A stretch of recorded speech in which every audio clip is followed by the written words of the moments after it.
to another edition of Beyond the Headline. And of course, I'm your host, Akash. And in this show, we talk about a host of different topics when it comes to India's internal security and also, global issues which pertain to India's security. Joining me is our senior correspondent, Vicky Nanjappa. Hello, Vicky. Welcome to the show. So, Vicky, today's topic that we are going to discuss is a very interesting topic, and you and me, on the channel also had quite a few discussions about the same, and it is the Khalistan matter.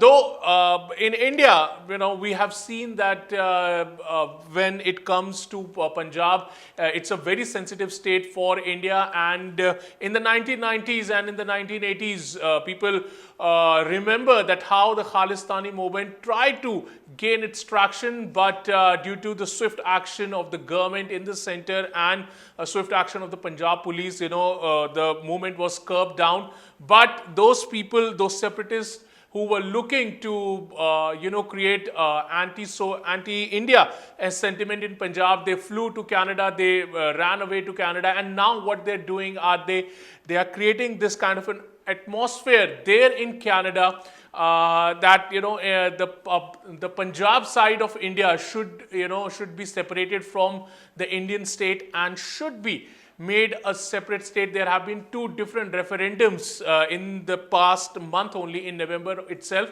and now the guy responsible for it, Mr. Panun, he is now going to do another referendum, but this time not in Canada, but in Australia. So first of all, I just want to get your perspective about the whole situation of Khalistan and its and Canada's role in this. I wouldn't say Canada's role, Akash. The thing is, it's about the referendums. The thing is, these countries basically are not clearly able to differentiate between what is free speech and what is, sedition against some other country. Now, the problem is that, they many times when India has raised this issue with, the government in UK or Canada, always they said that we want to give them everybody a platform for free speech, but what they don't see it is that they have to see it under our context, what has happened here, the number of lives that have been lost, and the kind of fight that the government has put out, to completely wipe out that menace from Punjab. They don't look at it in that context, and they need to start looking at it more objectively. And in one way where I would say that when they pass such referendums, I mean, in their referendums, they talk about burning the Indian flag. Okay, that is not free speech. Okay, burning somebody's country's flag is not free speech. Talking about a separatist movement in India, that again does not amount to free speech. That is one thing. Yes, if you talk about atrocities which happen in another country, that amounts to free speech. But where are the atrocities that are happening in Punjab? It's a pretty normal state at the moment, and I don't think any country has got the right to give such people, especially when you speak about Gurpatwant Singh Panun of the Sikhs for Justice. He is a proscribed terrorist as per our Ministry of Home Affairs. So you need to see why we have declared him a terrorist, his organization as a terrorist, and then start rethinking on how this is going to happen. Because in India, clearly that movement is not gaining traction. Maybe here and there.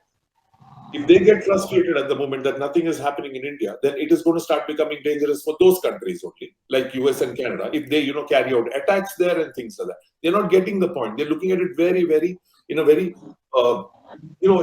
with blinkered eyes, I would say. Yes, Vicky, and because of this kind of an attitude towards Khalistan movement there in Canada, even the relationships between India and Canada to some extent have suffered, because we remember when Justin Trudeau came to India, and it was a very low key kind of an event, because if a head of a state comes to India, there's always a little bit of pomp in terms of the state affairs and everything. We didn't see something like that. So was that the government of India's way of telling Canadian government that, look, the way that you're dealing with this issue, which is very close to India, which definitely gonna hit India's sovereignty, should be taken a bit seriously? Yes, they should. The problem is what tends to happen is in this name of so-called free speech, which they keep saying. I mean, I saw him at the G20 also talking about, open and free speech, during his conversation with the Chinese premier. So this is what we've been given to understand all the time. So what happens is there is no reason why we should have any problems with Canada. I mean, it can be a normal relationship. I mean, we don't share borders or we don't have any those kind of things. But while the ties have not sought, it is still remains an irritant. It is like, for each time for our High Commission to reach out to them, for our External Affairs Ministry to reach out to them saying that this kind of a referendum is wrong. Okay, that is one thing. And sometimes it looks like, they're catering to the politics there, the local politics where, the Sikh population have a big role to play. So in that context of, and it has happened under this regime more than it has happened before. It is not like the problem was there. When you allow someone to use your soil to speak against another country, and you're not talking about anything, but, you're talking about, taking away a legitimate state away from the country. And you are giving sermons from there on YouTube and, Twitter, and, by saying that, violence is the only way to do it. So, I don't understand, the attitudes that are taken up by the UK or Canada government, where, as I said earlier, that you only talk about, say, free speech, and then does free speech mean that go attack another country? So, in that thing. So what it happens is the ties have not gone bad. We still talk. I mean, it's not cold this one ties, but it always remains an irritant. It's something that should not be coming across the table for discussion. Well, you know what? It is not a legitimate movement which they are asking for. This one. So I think they need to deal with that problem and take our concerns more seriously, because we are not a country clearly to be ignored at the moment. We are a big Exactly. We are not a country that which was there about 10-15 years back. We are a serious economy. We have a strong army. We have a strong economic policy. We have a strong foreign policy. So don't just nudge it that it is some kind of a third world country. That these people are making some legitimate demands just because Pakistan might be having some good PR exercises in these countries, and so they have their way. So don't ignore India. It is your loss, not ours at the end. Very true, Vicky. And India has always been very vocal about it, and they have always, told Canadian government to take some action. But if we take this whole scenario in the how it is right now panning out there in Canada, because this is not the first time that the referendums have taken place in Canada. They have been in the past also, but the numbers of people that were turning out was very less. It was very nominal. So it was not a major concern for India also. But if we talk about the two referendums that took place in November itself, huge numbers of people did come out of the Sikh community and they took part in this referendum. So what does this show, Vicky, in terms of the Sikh population that is living, especially there in Brampton area? Right. See, ultimately, what I would like to say is that it is our job to keep on telling them. All right, it is our job to keep on telling them. I think at least we have done a very, very good job when it comes to keeping terror away from Punjab. And this is not an effort that is being made now. When the militancy was wiped out in the 90s, at that time, thanks to KPS Gill, when it was wiped out, we never let it come back. There have been these, small irritants which are happening, this thing like that. Our security apparatus is so strong out there. And, thanks to the people of Punjab also who are not getting carried away by this nonsense which is being, propagated from there, we managed to keep it.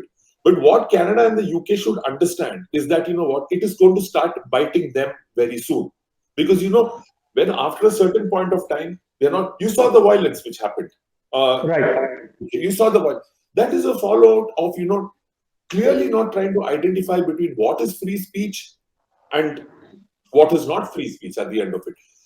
If you were to ask me, Akash, I'm very confident about our forces that, the Khalistan movement is not going to come back here. That is one.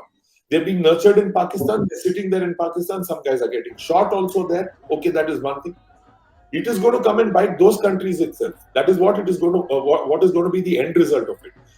That violence which took place in the UK is a classic example of diaspora of two different countries sitting and fighting out a battle out there. Why this whole thing again of something? Okay, if a mayor has attended a Hindu event, why are they getting irritated about it? So that's what I'm saying. It is in their interest. I would, like to, tell those countries, that you all better, see, it's like what happened in Pakistan. You nurture terrorists, and see the mess that country is in. And Sikhs for Justice is a terror organization. Exactly, Vicky. And like, okay, now coming to Australia. So now the attention of this organization, Six for Justice, has now turned towards Australia, because Australia also have a sizable number of Sikh population over there living, and the referendum is going to take place in Canberra, which is the capital of the country. So how would, because there is still a lot of time, there is about a month or so of time left, and they are saying that the referendum is going to take place on January 29th, which is like just 3 days after the Republic Day here in India. And we all remember in 2021 what had happened in at the Red Fort in India. What move should the Indian government take, or what will the move of the next Indian government will be in order to counter this kind of a referendum that is going to take place in another country like Australia? I mean, I really hope that, the Australian government, considering the ties are so good with our country, I just hope they do not allow this. We will definitely we will definitely lodge our protest. We will do our things and things for that. They may or may not allow it. It is in their interest that they do not allow such things. The whole thing. But again, one thing I would still say is that if these referendums are being held there, they will continue being held. It is not making any difference to us out here. That is one thing. Because as I said, our force is very strong. And the people of Punjab are well aware that, they don't want terrorism out there. That is one. Okay, it's a healthy state, so it will remain healthy out there. But yes, India will definitely send its objection. And I wouldn't know what the Australian government would do. So, I mean, he is being paid by his masters in Pakistan to do these kind of referendums. He's being paid by his masters. The only thing they can do is, it is all one thing is that nobody is able to, digest the fact that we are growing, digest the fact that we have become important. So there will be these kind of irritants which have happened. And I've seen over the past 5 to 10 years, it has really gone up twofold. But are we collapsing as a country? No, we are not. Exactly. The same thing these guys talk about Article 370, being abrogated. These people talk about, yes, if Article 370 is abrogated and Jammu Kashmir and the rest of India has one constitution, what problem should these people have at the end of it? It sounds very stupid on their part. And it's in India's own internal matter, and I don't think so that any other country should be teaching us in terms of democracy. Exactly, I would agree with that. I would agree, definitely. Exactly. And Vicky, on a closing note, what do you feel that, this Khalistani movement, we have seen a bits of pieces of it, rearing its head in India also. We saw like a few months back, there was a huge, this kind of a road show where Khalistani flags were shown and everything. And so now and then these kind of things do crop up there in Punjab. So should Indian government be a little bit more cautious, and especially with a government like Aam Aadmi Party, which is a very fresh face, a chief minister like Bhagwant Mann who has no idea how to deal with these kind of situations. He himself is a first time chief minister himself. This scenario is very serious. Do you think that, this kind of things with protests happening, with Khalistani flags being, openly, being seen there in Amritsar, what kind of a message is it sending to the people out there then? Yeah, that's the problem. It's a government which has actually never dealt with law and order. They may have had a government in this one, what is that, in Delhi, but the law and order doesn't come under that. It comes under the MHA.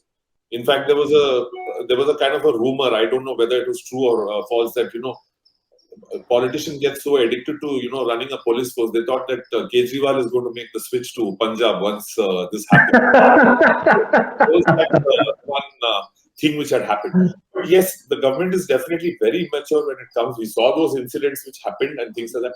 See, Punjab actually currently, basically more than the Khalistan thing, it's like a a cocktail of things happening. There's the drug mafia there, and then there's the proximity to the border. Okay, Punjab is being used as a border not to create problem in Punjab, but to transport arms to Jammu Kashmir, because that border has been very tightened.